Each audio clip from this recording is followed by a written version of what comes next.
This video was first live streamed on Facebook on Monday the 27th of April 2020. Let's take a look. In this video, I'm going to be sharing some local updates and useful information. I'm also really excited to be launching Think Papanui's directory of local businesses that are going to be open as we move into Alert Level 3 this week. And I'm also going to be happy to answer any questions that you might have. You're welcome to post those in the comments as we go along. Kia ora, I'm Simon Britten. I'm the Deputy Chair of the Waipapa Papanui-Innes Community Board, and I'm also the curator and the founder of the Think Papanui Community Engagement Initiative. Do feel free to ask me a question or just leave me a comment or give me a thumbs up to let me know you're watching. Also appreciate any feedback on video quality and audio quality today. I've been having some internet connectivity issues that can happen to all of us. Hopefully you can see me and hear me okay. Hopefully I'm not doing the classic thing of talking while still muted. I'll just check my comments as we go along, and I'm also just going to jump across to another screen for one moment and just share this video onto my personal Facebook feed as well. And it'd be really helpful for me if you would be so kind also to share this video with your Facebook friends. I'd really appreciate that. Just quickly hit share. Share now. Get that one done. Check for comments over there. So on local updates and information, I spoke last week about what was happening with the community board and mentioned that we are not currently meeting. The delegations normally held by community boards are back up with council at the moment, same with all of council's committees, hearing panels and so on. So we're just waiting now to see, as we move into level 3, to see where council goes with that. We require a council decision to return those delegations to us and reset us up with meetings. The pathway to that at the moment is not entirely clear, but we imagine we'll have some news to share about that over the next week or two.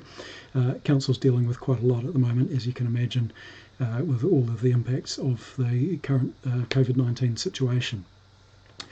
Some other updates too. Something I posted on Think Papanui during the week was the latest newsletter from the community board, and what I'm going to do is just switch screens for a moment and have a look at that. Should be able to find that on, bear with me, come back to that page, on this page here. So I'll add a link to this newsletter with this video when I publish it after the live stream, or you can find it via Think Papanui either on Facebook or on the Think Papanui website or on the Christchurch app as well. Or Instagram, you can link from there.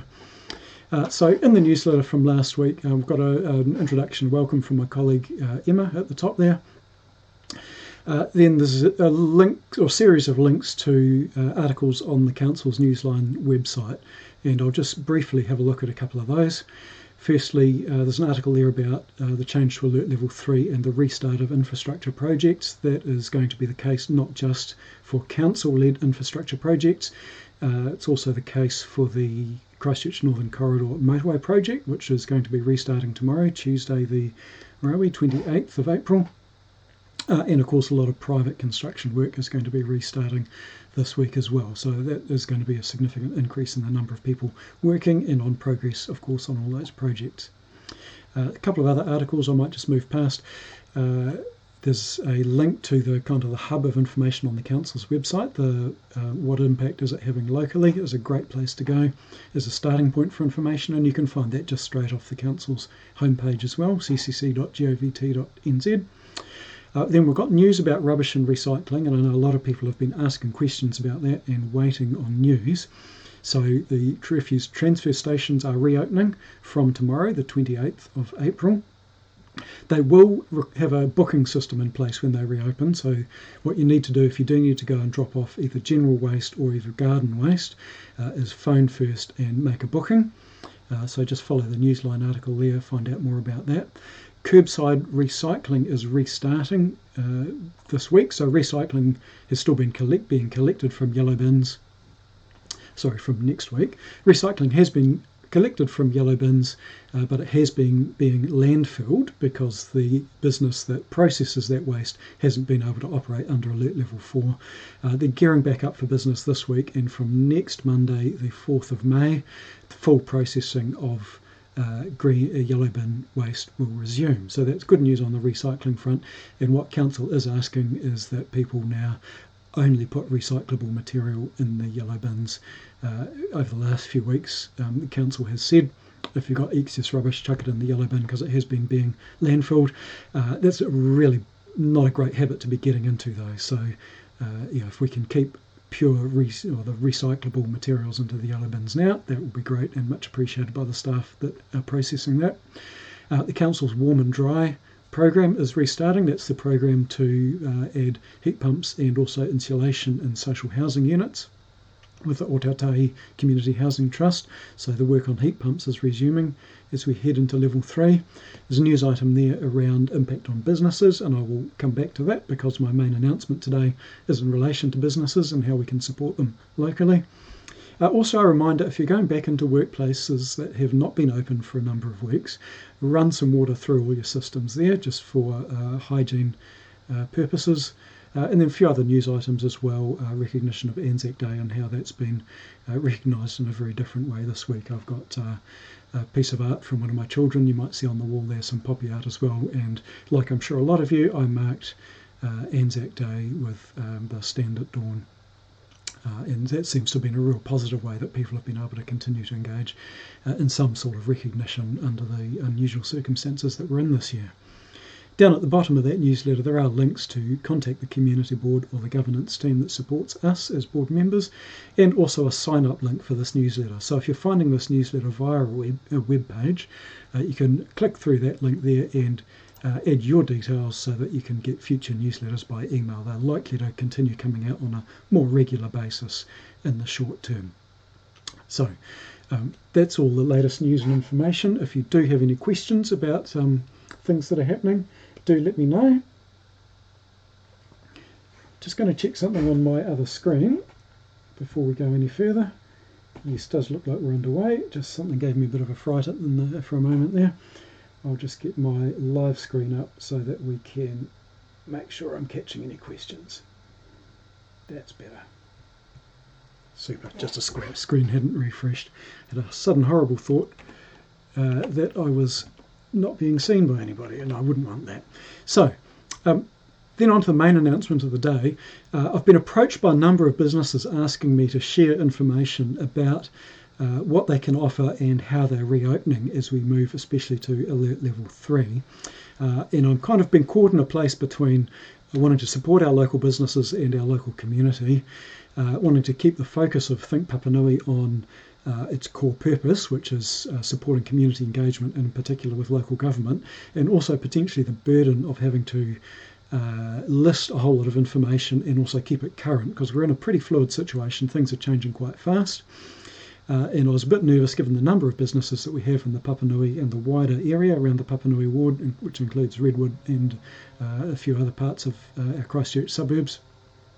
It really seemed like I was setting myself up to be running something that may not have very good quality information on it. However, I've had some further thoughts about that, and what I was particularly thinking about was this website, How Long Is the Line, which is the site that's been set up by a New Zealand software developer to help people keep track of queues at supermarkets.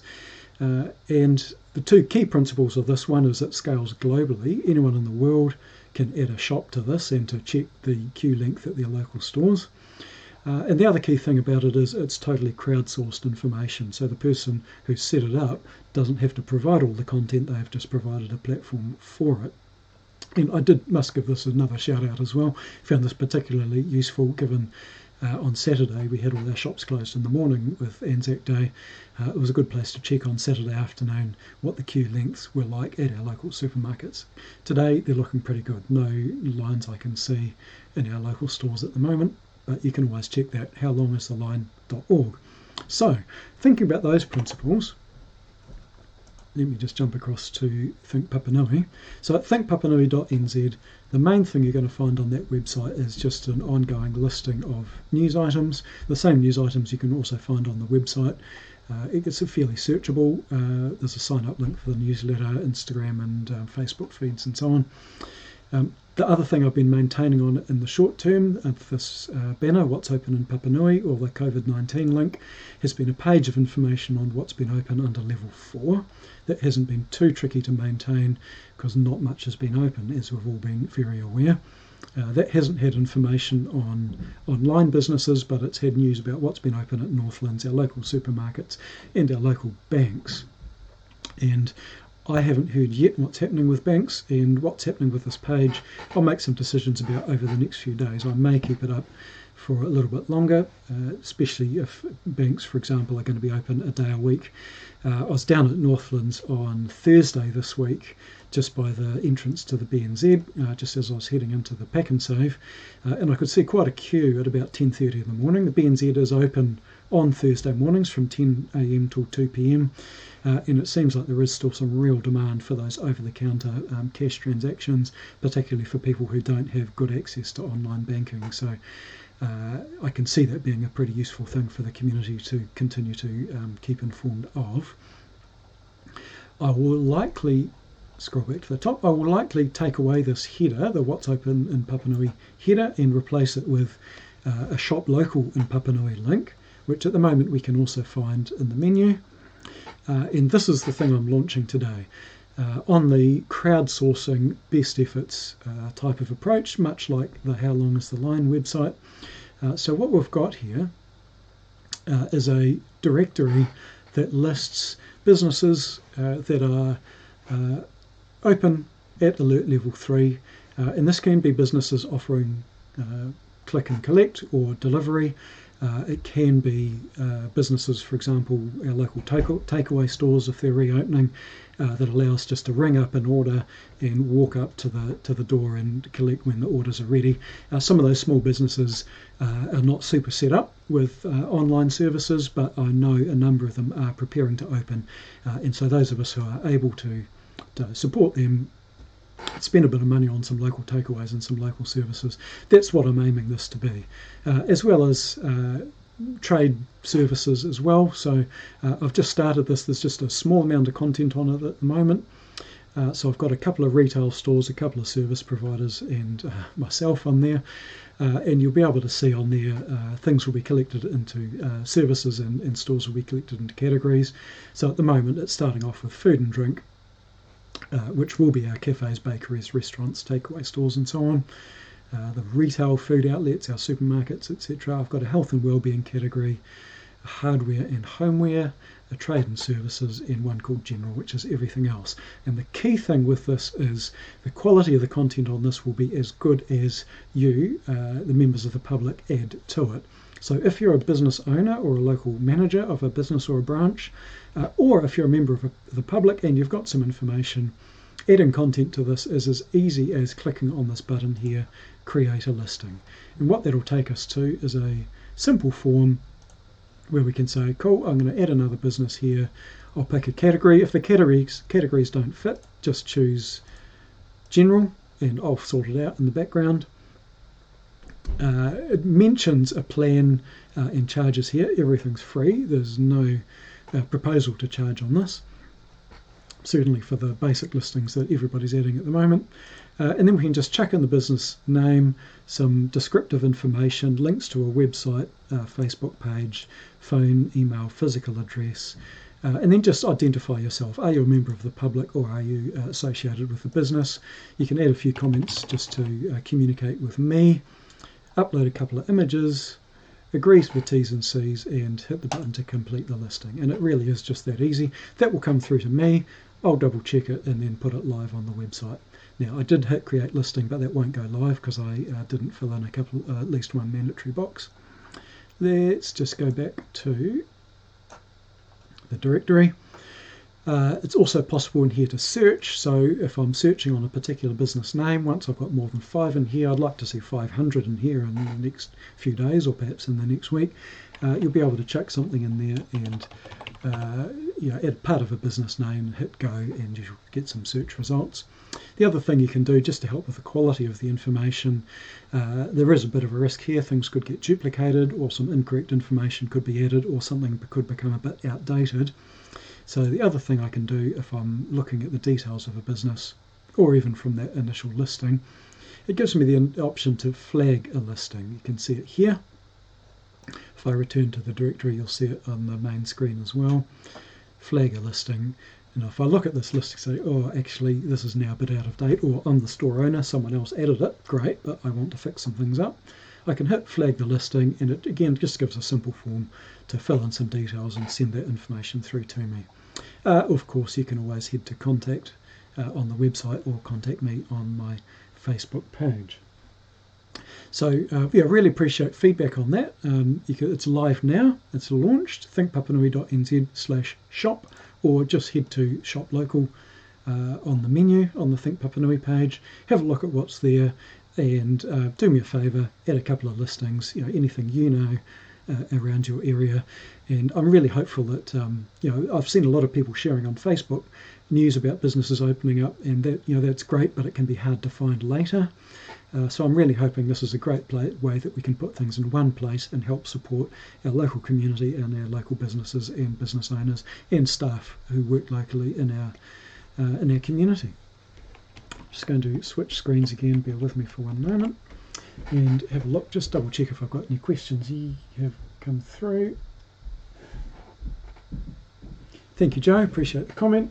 Yeah, I'm really hoping that this can be helpful and contribute something to those businesses as we move into this next phase of are we in a response or a recovery, somewhere around there.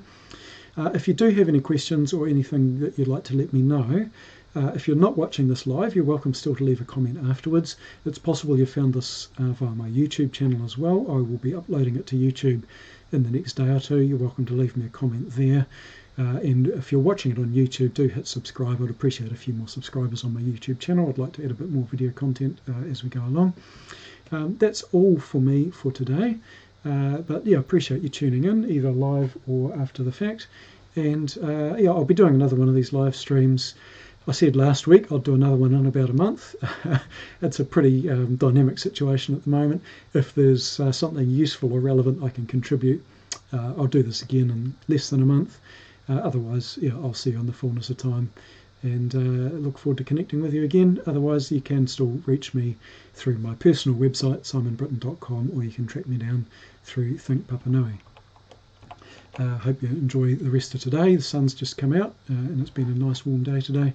And yeah, some of us will be back at work this week, so whatever you're doing, do take care. Kia ora. Oh, and if anyone's still there, I'm just going to answer a question that did come in. Will it cover Innes Ward as well? Because the focus of the Think Papanui website is highly on Papanui Ward, and that's already quite a big job of work to maintain in terms of news and information, the plan is to keep this focused on Papanui. On a case-by-case basis, I'll look at businesses that are perhaps kind of over the border on one of the boundaries in the area, or that have some other link to Papanui, but I've got to keep some kind of boundary around it, so that's the plan at the moment. And I did mean to mention that, so thanks for asking that one. And that's me tuning out. Kia ora.